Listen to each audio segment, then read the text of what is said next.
welcome into Grimm's Gates of Horror.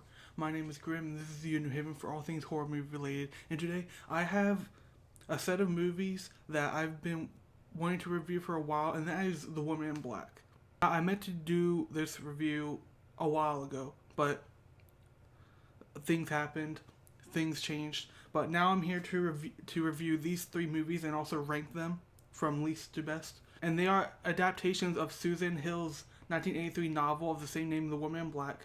And they are set in the early 20th century England. And I'm going to be reviewing the original from 1989, the remake from 2012 starring Daniel Radcliffe, and also the sequel to that remake called The Woman in Black, Angels of Death, which was based off of a short story by the same author.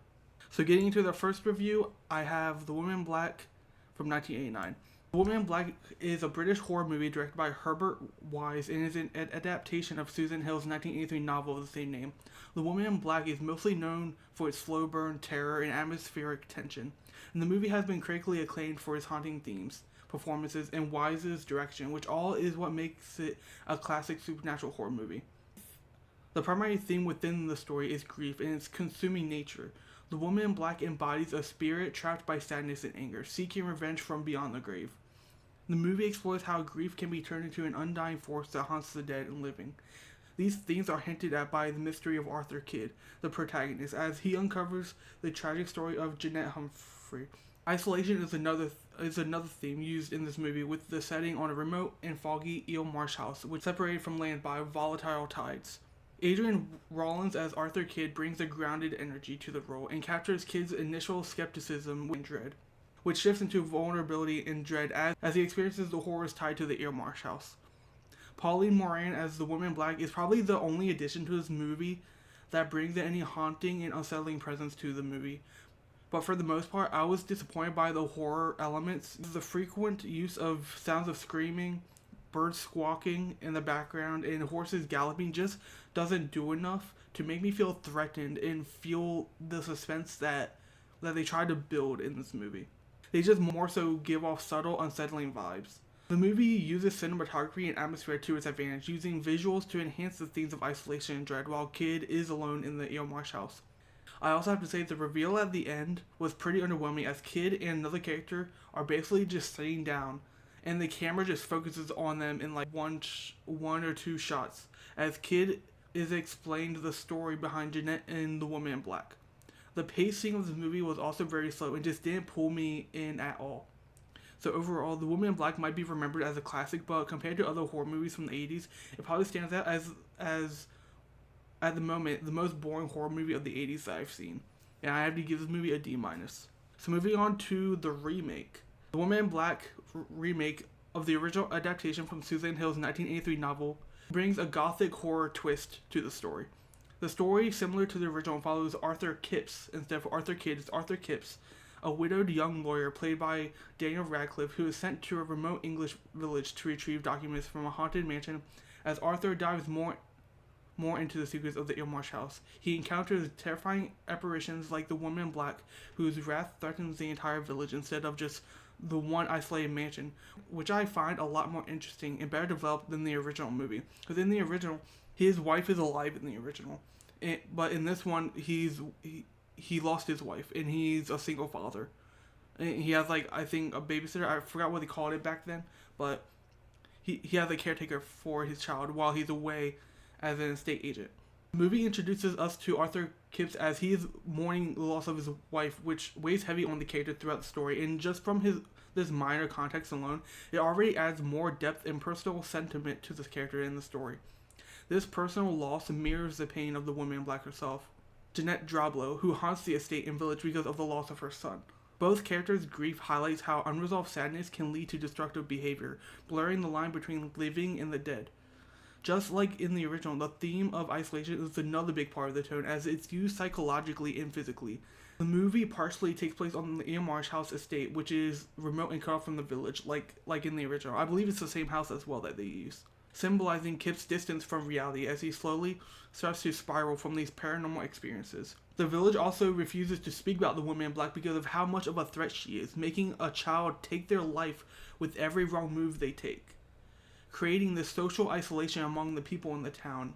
The woman in black embodies the theme of vengeance as she seeks revenge for the loss of her son, which she blames her sister Alice for leaving the boy to drown in the marsh as she saved herself, leading to Jeanette to terrorize families and drive their children to tragic deaths because of her sister Alice leaving her son to die.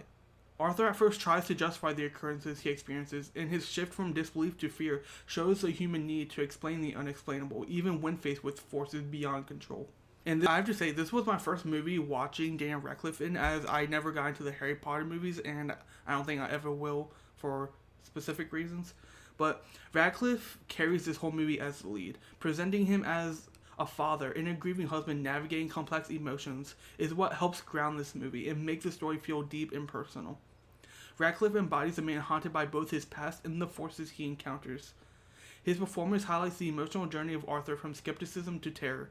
James Watkins, as the director, focuses carefully on building atmosphere rather than relying on jump scares, which he uses to his advantage a lot to elevate the story with paranormal and supernatural horror elements. The eerie gothic aesthetic of the Eel Marsh house adds such a menacing tone. The movie also uses muted tones and dim lighting to create the sense of timeless dread, capturing the isolation of the house and its surroundings. When the camera focuses on the fog-drenched landscape and the marsh's slow tides, they are used to this great effect to emphasize the sense of entrapment. Watkins' use of long takes and tracking shots just elevates the tension built up, the suspense and the terror that is felt. Like, it made me feel as if some spirit presence was lurking around me, or like lurking out of frame. The sound design is also used a lot better within this movie compared to the original, using whispers, creaking doors, and subtle distant cries to capture the horrors of the story. And man, the music used in the movie is also a lot better, adding to the atmosphere and creating this dread without being overwhelming to the scenes. It was just used wisely enough to be used for its purpose and was executed really well. The movie also does better at providing more context and proves how much better it is developed. Like when revealing the mystery's twist, we get to see a better presentation of the events that took place, and just interesting context that elevates the generic story from the original. Just showing that the story in this movie had a lot more thought going into it overall. With that being said, The Woman in Black is a horror movie that relies on psychological tension and gothic atmosphere.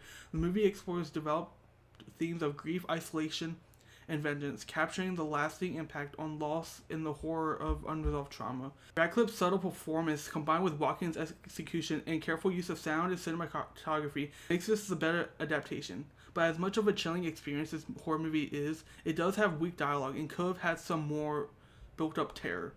With that being said, I give The Woman in Black remake from 2012 a C-. Now, with that being said, we have The Woman in Black 2, Angel of Death, which serves as a sequel to the 2012 The Woman in Black, like I mentioned before, and is directed by Tom Harper. This eerie gothic horror movie brings us back to the Eel Marsh house, but the storyline and themes take a darker and more psychological approach. The movie is set in World War II and focuses on some school teachers who evacuate London with a group of students fleeing the air raids during World War II. The characters not only struggle with supernatural threats, but also the wartime horrors, which tries to bring depth with these characters as they carry emotional scars from the war, which parallel the haunting and damaged spirit of the woman Black herself. But these characters just end up barely being developed. Just like the first movie, this sequel has the themes of motherhood and loss as our protagonist, Eve Parkins, who is one of the teachers, takes on a motherly role for these orphan children, especially Edward, who is traumatized by the death of his parents, who were killed during the air raids. The movie tries to use this bond as a way to compare Jeanette's vengeful fixation on children, adding a sense of psychological horror to the narrative, but the horror elements lack anything quite as unsettling or suspenseful as the first movie. This sequel also repeats the same themes of isolation, with the house in an inescapable past as Eve has guilt of her own that Janet uses against her. Phoebe Fox's performance as Eve delivers a subtle performance, portraying her as empathetic and protective, which mirrors the fear from her past, but paints her as a mother figure for the children, adding emotional weight to the story and the supernatural elements. Jeremy Irvine, as a supporting character, plays a young soldier with PTSD and his internal trauma from experiencing the war, ties in well with the story's themes of emotional haunting.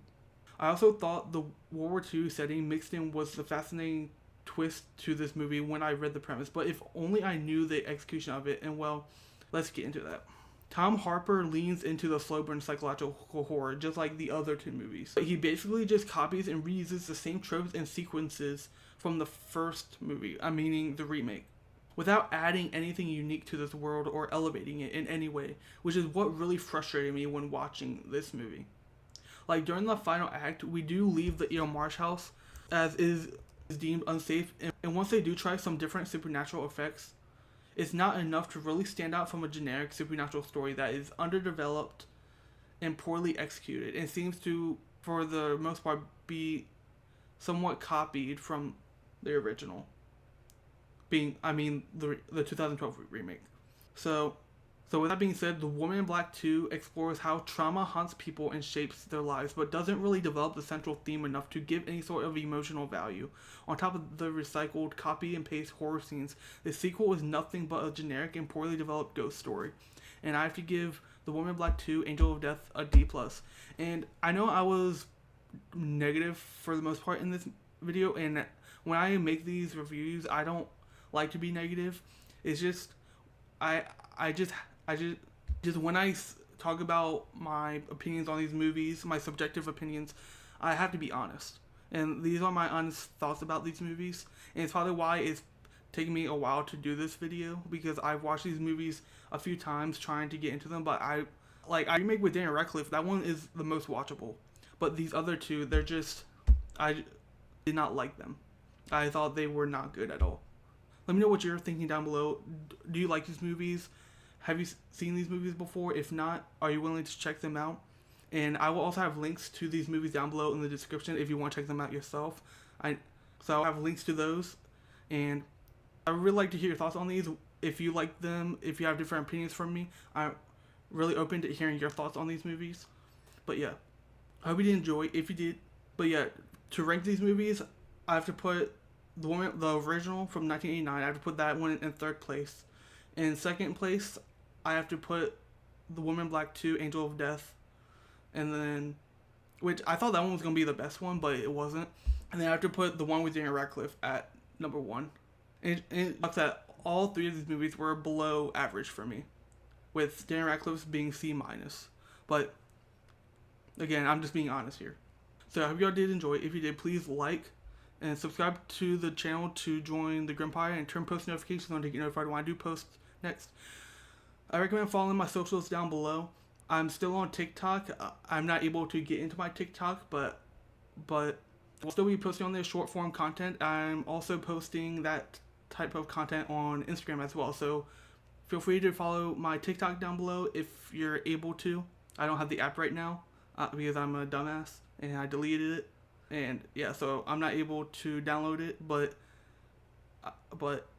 still able to post on it. Long story. But yeah, go follow my TikTok if you can. My Instagram is where you can find me, and also I'm on Blue Sky now. Those are the 3 social media platforms I'm on currently. And so I will have links to those down below in the description, as well as my Twitch channel, which I would do stream on sometimes. And so I hope y'all did enjoy, and I'll see y'all